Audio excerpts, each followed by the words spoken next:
ஏற்பட்டாலும் சரிதான்.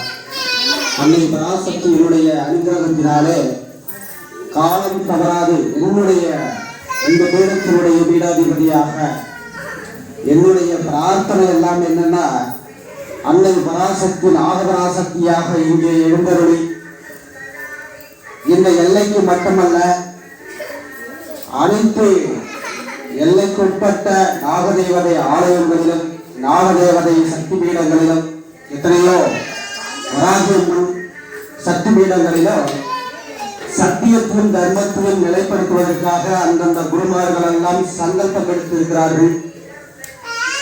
அந்த வழியிலே அன்னை பராசக்தி நாகபராசக்தியினுடைய உத்தரவின் பேரிலே இங்கே நான் நடந்து கொண்டிருக்கின்ற யாகமானது அன்னை பராசக்தியினுடைய அந்த சித்தாந்தபடி அவனுடைய அனுகிரகத்தினாலே வேதமும் சித்தாந்தமும் ஒரு சேர இந்த பிரபஞ்சம் முழுவதும் ஒழிக்கப்பட வேண்டும்.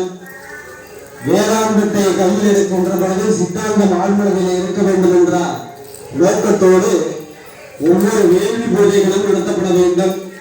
ஏன்னா வேதாந்தபடி எடுத்து நடத்துகின்ற பொழுது ஆலயங்களிலே நடைபெறுகின்ற அந்த அம்மாவை அல்லது அந்த இறைவனுடைய கருணையானது மனப்பெருவான கருணையாக தான் இருக்கின்றது. ஏன்னா வேதாந்தம் என்பது ஒவ்வொரு சித்த பெருமக்களும் ஆழ்மனதிலே ஏற்பட்ட அத்தனையும் பதிவாக எழுதி வைத்த அதன் வழியிலே நடத்தப்படுகின்ற வேத சாஸ்திரிகள். அதுபோல வேதாந்தபடி ஒவ்வொரு பிரார்த்தனையும் அங்கே கொண்டு செல்கிறார்கள்.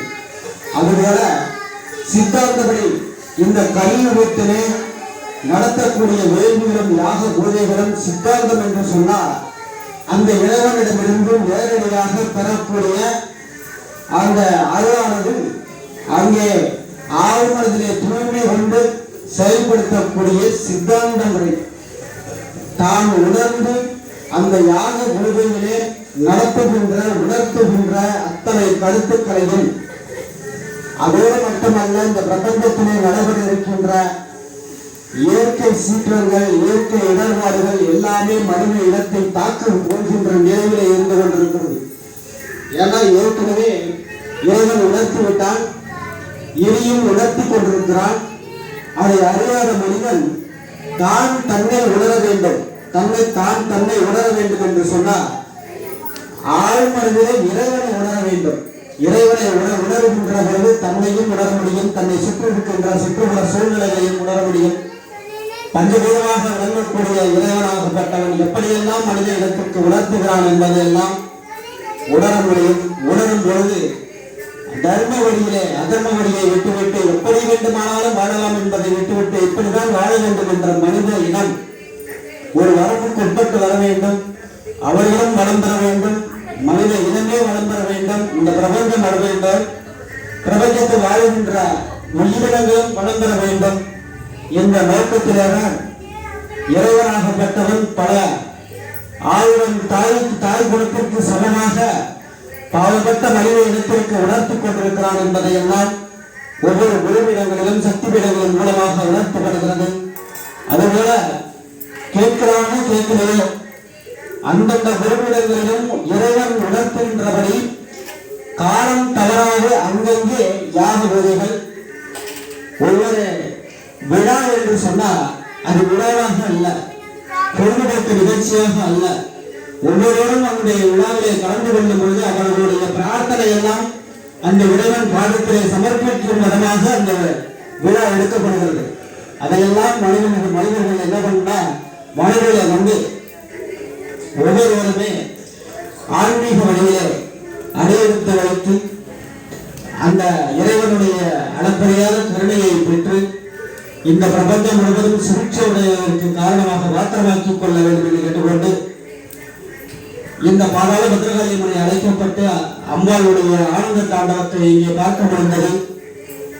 அவருடைய இந்த பிரபஞ்சம் முழுவதும் இருக்கின்ற தீய சக்தியெல்லாம் எரிக்கும் விதமாக மிளகாயை கொண்டு காரத்தன்மை வாய்ந்த மிளகாயை கொண்டு அந்த தீய சக்தியெல்லாம் எரிக்கும் விதமாக இந்த யாக முறையானது நடைபெற்று தற்பொழுது அன்னை பாதாள பத்ரகாளியம்மனுடைய மூலமந்திரம் வழங்க எல்லைக்கு பிரதானமாக விளங்கக்கூடிய அன்னை பராசக்தி நாகபராசக்தியினுடைய மூலமந்திரம் வழங்க இந்த மகா பூர்ணாகுதியானது நடைபெற்று இந்த கலச நீரானது அன்னையை வலம் வந்து அன்னை திருமேனியிலே மகா அபிஷேக ஆராதனை செய்து அலங்கார தீபாராதனை செய்து அருட்பிரசாதம் வழங்கப்படுகிறது.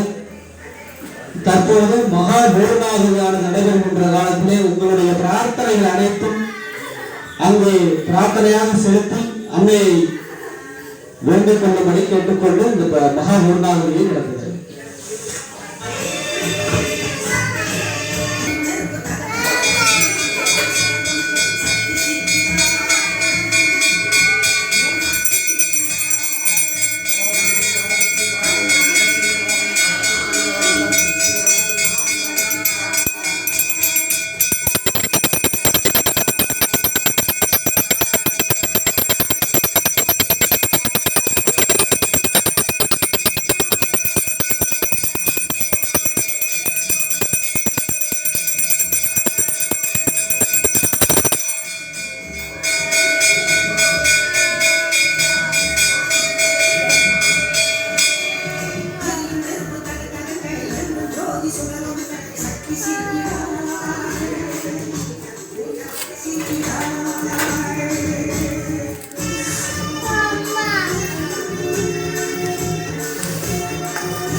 காரணமாக மாற்றமாக்கிக் கொள்ள வேண்டும் என்று கேட்டு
Harvard